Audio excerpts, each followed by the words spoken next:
Welcome to the Positive Productivity Podcast, episode 216. Have you requested your 7-day free version of the Positive Productivity Planner yet?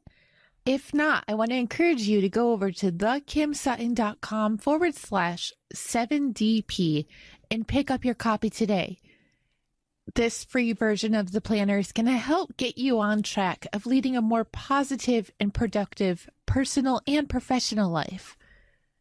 Again, you can get your copy at thekimsutton.com/7DP. The Positive Productivity Podcast was created to empower entrepreneurs to achieve and appreciate personal and professional success. I'm your host, Kim Sutton, and if you're ready, let's jump into today's episode. Welcome back to another episode of Positive Productivity. I'm so happy that you are here to join me today, and I'm thrilled to introduce you to our guests, Patrick and Sam Cullinane. Patrick and Sam are authors and owners of B.E.T.T.E.R.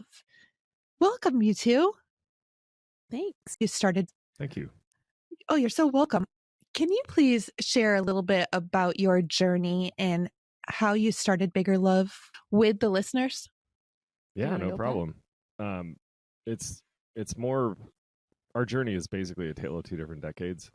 First 10 years of our marriage, we kind of fumbled through it, didn't really have any of the right tools in place, weren't necessarily seeking the right tools, and it ended with basically me moving out about a month before our 10-year anniversary, and we were separated for almost a full year.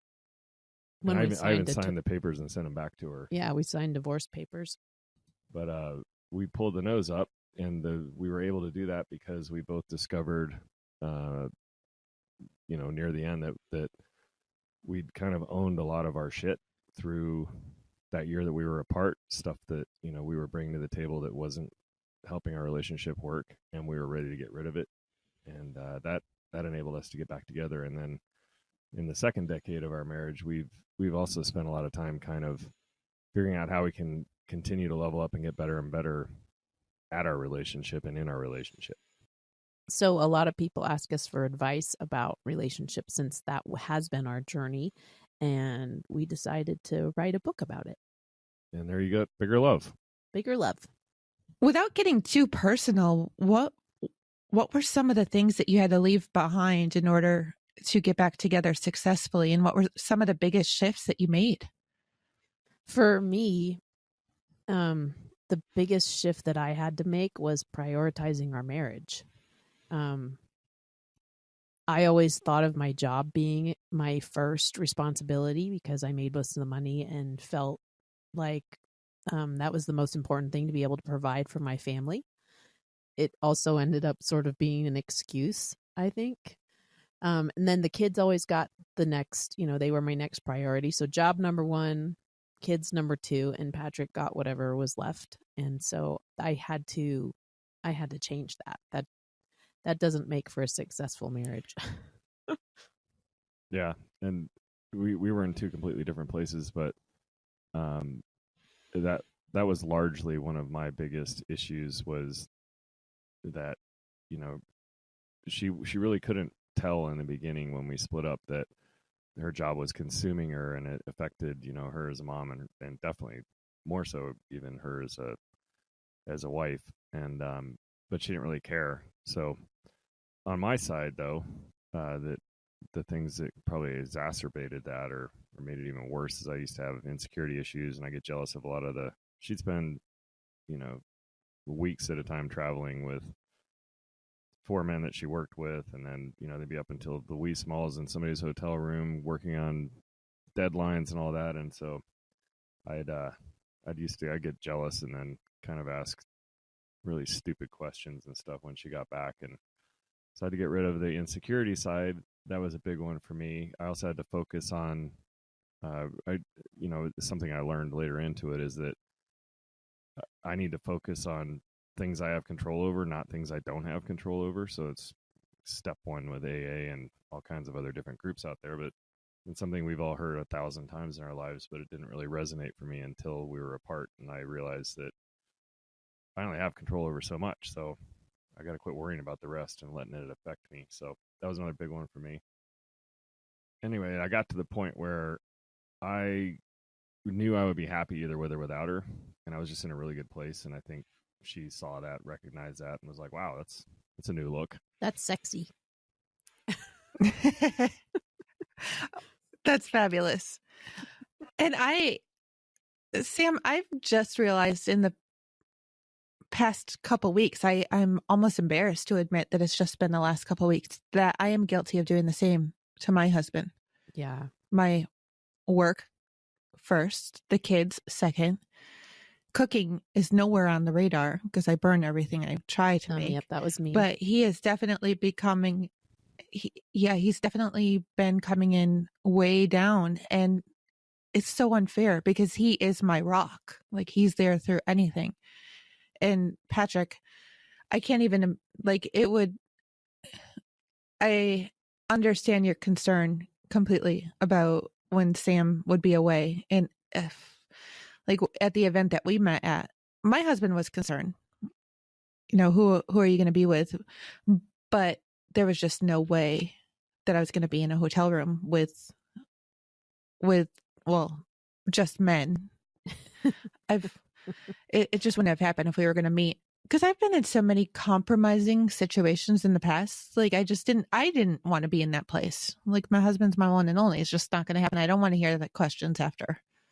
Right. And I didn't even want to think about the possibility. Yeah. So how did Bigger Love come to be? Well, basically in a nutshell, we kind of tell a little bit about our story in there, and then we look back on the whole thing, and I think the reason a lot of people that are on the verge keep coming to us and saying, "You guys ended up not getting divorced. What'd you do?" So, there's all these tips, tools, tricks, hacks, things that we've learned in the last 10 years that we wish we would have had in the first 10 years, because we don't feel like, had we known what we know now, we never would have had that mid-marriage crisis. So Bigger Love's about that. It's about helping other people avoid the pitfalls that we've had in our marriage, and how to have the love of their life for the rest of their life. I do want to ask, just because of my first marriage, what would you have to say to somebody who is in a abusive relationship? Mine was mentally, it wasn't physically. Get it? Just what would be your advice? I don't know. Yeah, I think it's hard for us. I mean, we're not psychologists. We haven't, read 1,000 relationship books. All of the insight we have in our book is really about what we've learned as a couple. So I don't know if we were in any position to really tell people, but my first instinct is to get out. Yeah. And I don't know absolutely. if that's the right answer, but I don't. Yeah, I just. Actually, that's my response too. But I just wanted to make sure I wasn't like contradicting anything.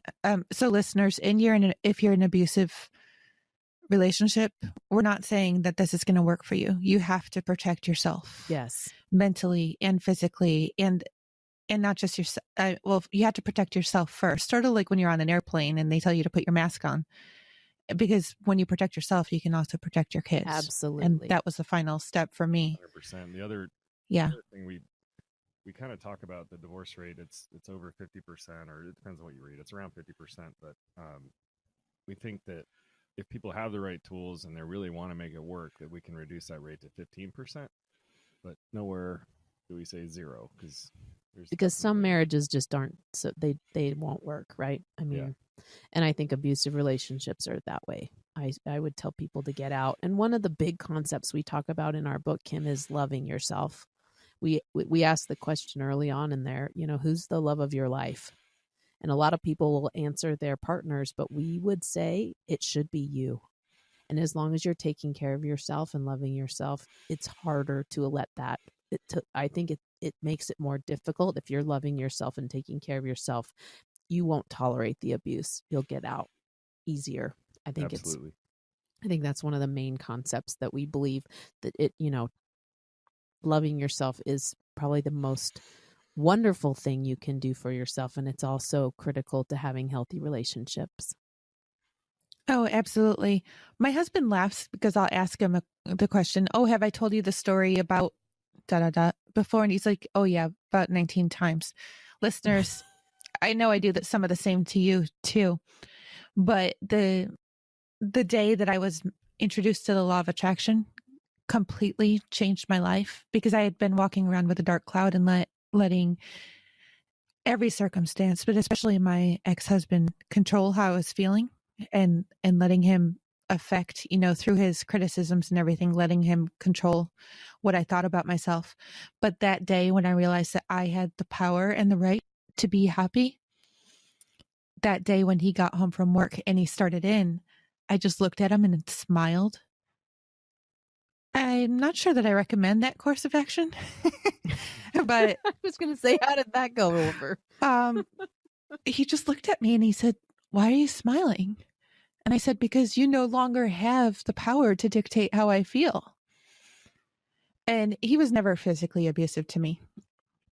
However, I know if he was physically abusive, that would have been probably a trigger. But it all went up from there. And from that point, that's where I learned self-respect. Let me think, I was almost 30 years old by that point, and I had never had self-respect before. And I don't think, it's funny that self-respect, I don't think we're really taught I don't think we're ever taught how to create that for ourselves.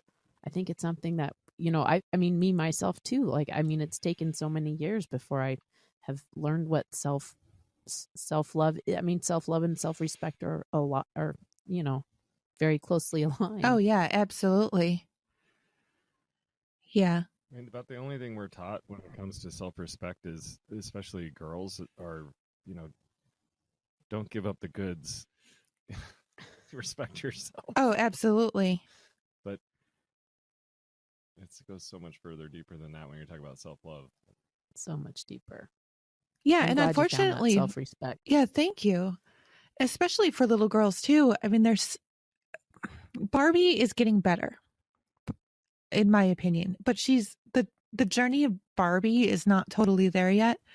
Little girls have to be taught that it's not all about how they look. It's how they treat others. It's how they treat themselves. It's not about the clothes that they wear. It's, they can be brilliant individuals. And even if they're not the smartest, I know there's a good expression out there right now, but I can't remember it.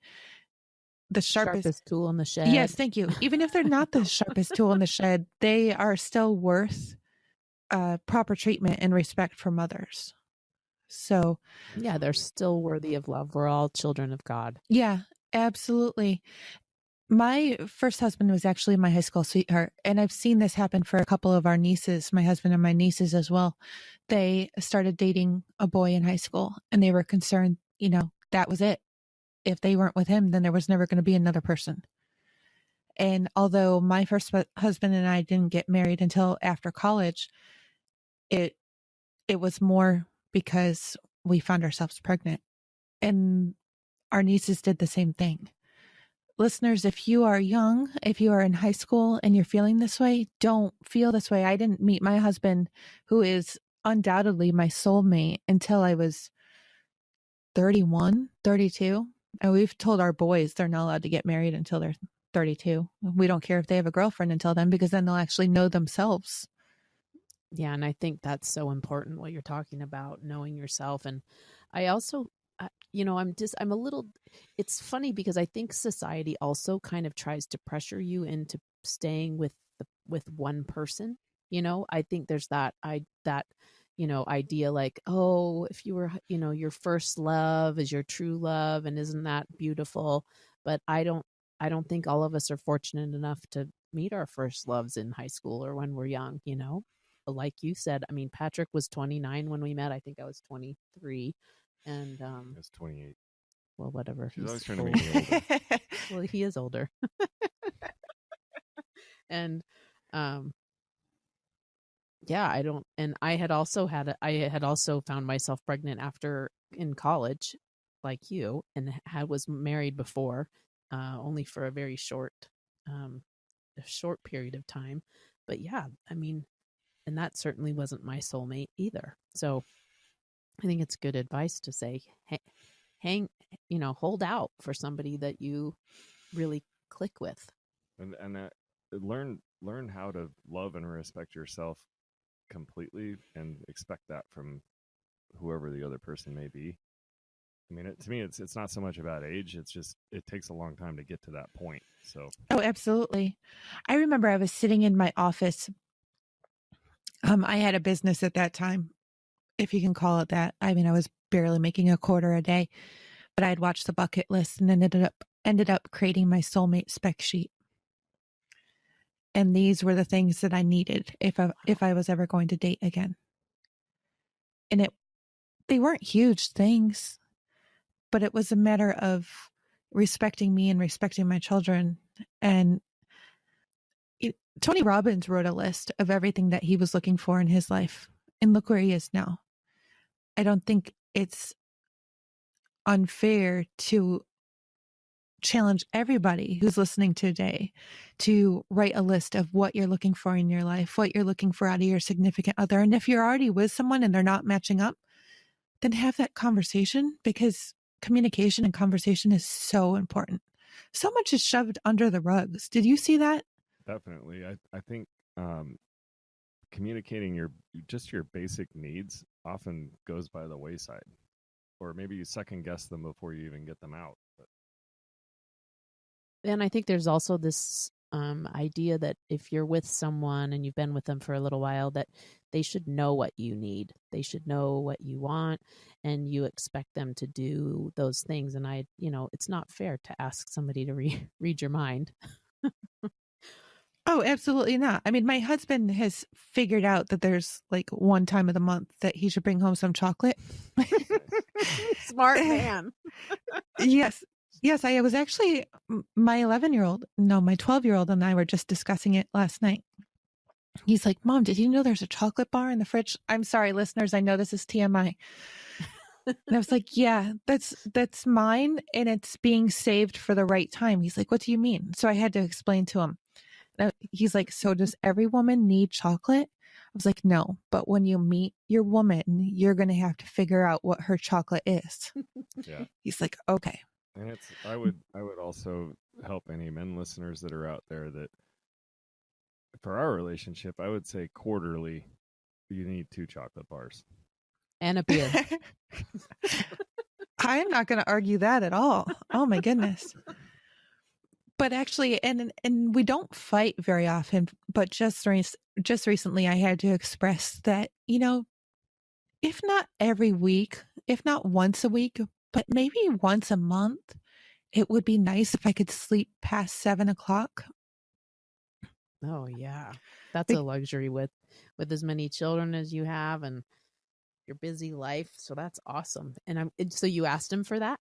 Yeah, it hasn't quite happened yet because he can sleep through anything. So I've been sort of like, in the morning. You gently pat him. Remember how I really need one night or one morning this month? Just one morning would be awesome. Shut the bedroom door and take them to the other side of the house and let me sleep in. That would be so fantastic. If you have a 12-year-old, they're probably going to sleep until you wake them up. So he just needs to get up, set his alarm one morning, jump up, get the young kids out of the house, take them somewhere for breakfast, and let you sleep in. Yeah. Here's a tip for him. Yeah. Saturday's good. Exactly. So this is a nosy question, but what was the click of you two realizing that the divorce papers were not being turned in and you were getting back together? Well, throughout the course of our separation, sex really wasn't a problem for us. In fact, we always, the best sex I've ever had has been with Sam, and mine has been with Patty too. So she allowed me to seduce her several times over that time period. We stayed, meaning we had sex while we were separated still. Yeah, and we stayed because we had just to make it really clear. Yeah, and because we had kids together, we stayed pretty good friends. We were always good friends anyway, but we didn't want to be, if we were going to separate and then divorce, we didn't want to be the kind of parents that fought or talked shit about each other in front of our kids. And so we stayed on pretty good terms, which made the seduction pretty easy.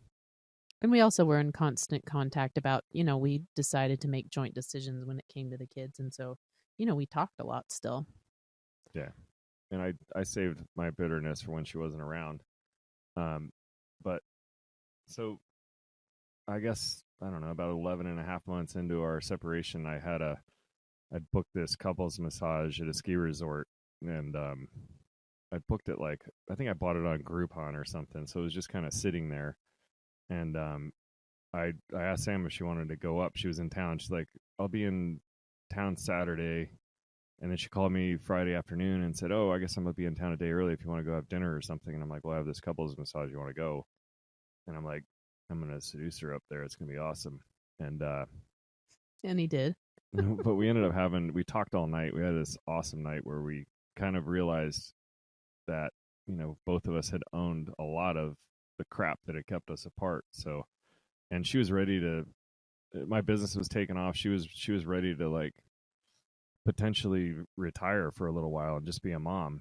And that was huge for me. So, yeah.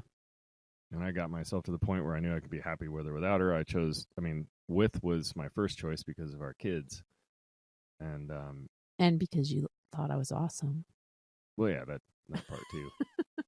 Anyway, so we decided to give it another shot, but because we came at it from a completely different angle than before, and we knew and communicated a lot of what we needed going forward, and then continue to grow, that part made it even easier. Yeah, and Patrick, I mean, when we split up, I felt overwhelmed by my responsibilities as the mother, as the household taker, care of the household, as also the main provider, and the fact that Pat had kind of got his shit together and figured out his business. That was awesome, and I felt I was really proud of him. And I also thought that was really attractive, for him not, I felt it seemed so heavy when we were married, and it was great to have this burden lifted that I didn't have to do and be everything to everybody. He was going to be stepping up. How old were your kids then when you went through this year? I think they started out 8 and 12 and maybe finished 9 and 13. Yeah, that sounds about right. And during our year apart, we were really apart. I moved to Spain. I had an opportunity to work in Barcelona, and I took the kids with me for part of that time. And then we had some visa issues. They ended up having to come home. But I mean, we set apart. It was pretty far. Yeah.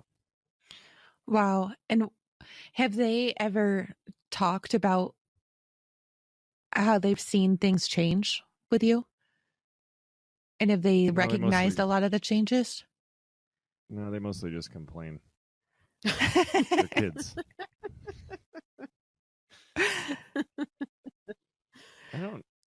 It's funny. I don't think either one of them's even read our book. Yeah, I don't think they have either. They're like, ooh, gross. We don't want to know. Yeah. They're millennials, so they spend, I hope they don't listen to this podcast, but they spend a lot of time kind of focusing on themselves and their world. Okay. And I'm glad they do that. But I think as kids, there was a lot of, I think they were relieved that we got back together, but I don't remember them being elated or, Yeah. It was kind of like, oh, good. Whatever. Well, I never realized with my boys, I have two boys from my first marriage. They're 12 and 15. I never realized how much my marriage to their dad really affected them, because they don't even like driving down the road that we all lived on together, because it just brings back bad memories for them. With that said, I do want to say that my ex has changed tremendously. I can't say he's done a full 180 or 360 or whatever the appropriate degree would be. They still have issues with him, but the abuse is gone for the most part. And so they do spend 50% of the time with him. However, they don't want to be down that road physically or emotionally. and they'll talk about how they remember all the fighting and they just remember it, and they can see the change in our house. And well, I hope that their dad and new stepmom don't listen to this too, but I mean, they'll even say to us about all the fighting that goes on in that house. And I mean, it's nothing as far as I know compared to what it was between their dad and I. But I don't think as parents that we also often think about what it or how it does impact our kids, because they are learning. They're learning fighting instead of communication, and it's sad. Yeah. And it's, yeah. It's interesting because we would say, a lot of people try to stay together. They try to save marriages because of the children. And I, if it's too far gone, if you can't create a loving, supportive environment in your home, I think that's something else where you just got to get out. I mean, it doesn't, being, as you are a testament to, being apart is better for your boys than being together. Especially if the apart, looks like still co-parenting, still being on the same page, still not letting each other talk crap about, yourself talk crap about the other spouse to your kids, in front of your kids, letting them see any of that drama. If there's a way to keep it friendly and on the same page, then your kids really aren't, they're going to be fine. Yeah, and they are happier when you're happier. Exactly. Oh yeah, absolutely. It's funny, my ex and I now talk more now than we did when we were married. So I think that was true. Yeah. Patty and I went during our year apart also. I mean, if one of them is in trouble at one of our houses, the other house knows almost instantaneously, because we'll get a text, hey, was so-and-so, having issues today? Because I see my kids every day except for the weekends that they're at their dad's. They come here every day after school until their dad gets home from work, which is a pain in the butt some days. Listeners, I cannot record podcasts. Tune into the next blooper reel and you'll hear why I cannot record podcasts when the older kids are at home. But yeah, I know. And we can easily coordinate who's doing what as far as sports events, and who's taking the kid to the tournament and handling orchestra concerts and all that. And we can do it with ease now. But every part of our marriage should be able to be done with ease. Finances was probably one of our hardest parts. And that's a big change from where my husband Dave and I are at now. Finances have been definitely more of a struggle with Dave. But Patrick, as you were talking about before, focus on the things that we can change and don't worry about the rest. Right? I mean, I hate to say it, but sometimes there's just a bill that can't be paid. Yeah, and I would agree with that, except for the finances part. And I'm the guy that will be like, it'll be fine. We don't have to pay that now. I already know we have a 30-day grace period and all this, and Sam would be completely freaking out about it. But yeah, well, and it's funny. So finances is one of the top things that couples fight about. Yeah. And it's interesting because, a lot of people will say that they're the opposites of their partners, and that's kind of, by design, I think, because we help balance each other out. What's interesting about finances is that if you marry someone who isn't your financial opposite, one partner will start to lean towards being your financial opposite because it's required. So, for example, if Patty and I were both spenders, that's what I call Patty, if Patty and I were both spenders, one of us would soon start to lean towards not spending as much because you have to, it's for survival. So even if you came into a relationship and you were financially completely on the same page, you had the same kind of financial profile as far as risk and spending, it will evolve to the point where you actually will be somewhat opposite. And so it's one of those things that is constant conflict. And I don't know that it ever goes away. It's all about staying in conversation until you agree to agree. You just gave me so much clarity. Yeah. Because that's exactly what happened here. I leaned into the controller I mean, all the bills are on my plate. So it feels sometimes like it's all my worry about where the money's going to come from. Whereas my husband has access to the cards and will spend. Oh, it's going to be okay. Oh, it's going to be okay. Yep. No, sometimes I just want to take his cards away. That's so we have a process that we kind of go through on a yearly basis, and then we try to look at we're not very disciplined about it. But where we try to look at our financials, weekly's awesome, monthly's good, but every year we try to talk about what our top values are and then our goals for the year. Individually, we do this separately, and then we come together and try to figure out jointly if we can agree on what like the top 3 to 5 values and goals are. And then when it comes to spending money, if it isn't kind of in alignment with those values and goals, we don't do it. And sometimes your values and goals is saving money, right? You're saving money for your retirement. You're saving monies for kids' college. And so then that can help curb the spending and also kind of, avoid a lot of conflict because you've already agreed on very high level, how it's all going to shake out. If you can do it with regularity, which is the hard part because it's somewhere between pulling your own teeth, having your skin peeled back and going over the financials is, So, yeah, Pat loves it. Yeah, it's not fun, but it's kind of running the business of your life. How did you just describe that again? Peeling my skin back or pulling your own teeth. Yeah, that's about how it feels. Yep. Yeah. So actually, I just don't discuss it. That's how we build it up that it might feel, but it's never as bad as we think it is. In fact, every time I do it, I'm like, why don't we do this more often? Because I feel a little charged and I'm excited because we're on the same page. But, well, within the year before my husband and I got together, he was homeless and living out of his car in Fargo, North Dakota in the middle of winter. So, wow. Story. Yeah. So his comeback to any struggle that we've had is always, well, I know what it's like to be homeless, and what we're dealing with right now is nothing similar. We'll be okay.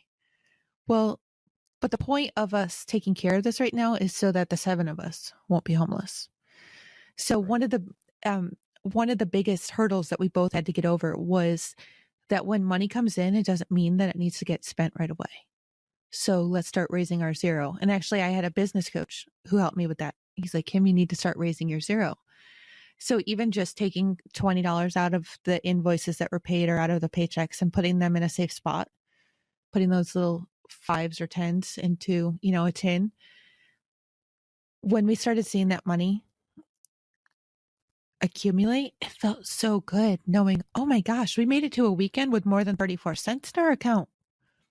Yay! There's a great book called The Richest Man in Babylon that, because Patty and I, we work a lot on trying to create the lives that we want. And so that means for us to be financially free where we can spend our time doing things we love instead of having to trade hours for dollars. And that book is brilliant at helping you think about money in a different way, which is pay yourself first. And then you pay all of your bills. So that means you're stashing away. I think in that book, they recommend 10%, but whatever it is, so that, and then once you have accumulated enough of that, then you can invest it. So those dollars are making you dollars. And anyway, I highly recommend everybody do, like you said, even if it's $20, it's something. Pay yourself first. It's a great book. And it doesn't have to be all about saving also. I mean, if traveling is very important to you and you love to do it as a family and you want to do 3 trips a year and you set a budget for what those trips are going to look like. And so when you pay yourself first, you might put $15 in the savings bin and 5 in the travel bin. I love that. We haven't even taken our honeymoon yet. We've been married almost 6 years. You need a honeymoon bin. Yeah, you need a honeymoon tin. I never even took a honeymoon with my first husband. It's time. You're due. I've been watching Lion King all weekend. I hear it is time. I love the Lion King. Is there a new one now? I heard there's a new one coming out. Total tangent, listeners, but that's what happens on the Positive Productivity Podcast. No, you can actually get the original Lion King on Amazon Prime now and watch it digitally. And that was my son's favorite movie. Yeah, it came out long time it came ago. out He's actually 24. When I was in high school. Yeah, he's 24, so yeah, and then the original release the re-release onto DVD happened when my oldest, was just 1 or 2, and now they've just re-released it again. But I have to say, I do not recommend Lion King 2. That was just like a yawner. 1.5 is okay, but yeah, Amazon. And with all of our littles now, it's so funny to see, these movies coming back out, because you have to wait until they re-release them. But they're loving all these, and we don't buy DVDs. I don't even know if they sell DVD players anymore. We just buy it all digitally so that we don't have to worry about scratched discs. Thankfully, we don't have to worry about VHS tapes anymore. Yeah, or where to put them. We used to have a whole bunch of DVDs, and it was always a mess over there. Right. Oh, yeah, because then the kids would rip apart the whole shelf. Yeah. Get them out. They'd be all over the floor. And yeah. I got excited because we had I don't know, at one point, I think we had over 1,000 DVDs, but we were having a garage sale, and I was like, I'm going to sell all these DVDs for like $2 a piece. We'll make $500, or actually 2,000. But anyway, it was like 80% of the cases didn't have a DVD in them, or it was cracked in there. It was too scratched to use. And I'm like, dang it. Yeah, absolutely. I know how that feels. We've got all these great movies on DVD, and half of them just go straight in the trash when we find them. This has been an absolute pleasure having you on the show today. And I feel like you are so welcome. I feel like we should have a part 2, because I feel like we've only started to scratch the surface. We're totally in. Okay, awesome. Where can listeners connect with you, find out more about what you're doing, and get in touch? We have a Facebook page called Bigger Love Book. We have a Twitter account called Bigger Love Book, and we have a website called biggerlovebook.com. Fabulous. We try to make it easy. Oh, thank you. And when the books for sale on Amazon, Kindle, and Audible. Great. Listeners, if you're driving or unable to write that down right now, you can find all the show notes, including the links and eventually a transcription, at thekimsutton.com/pp216. Again, that's thekimsutton.com/pp216. Patrick and Sam, thank you so much again. Do you have a last piece of parting advice or golden nugget that you can offer to listeners? We didn't get to this, but I would tell you to have more sex with your partner. Oh. That'll be the preview to part 2 of our conversation. This is a second. I don't normally chime in during the golden nugget, but I would have to agree. Well, she stole mine. That's what he said. I'd say, we touched on it a little bit in the beginning, but you can't truly give somebody the love that they need until you have filled up your own love cup. So definitely love yourself.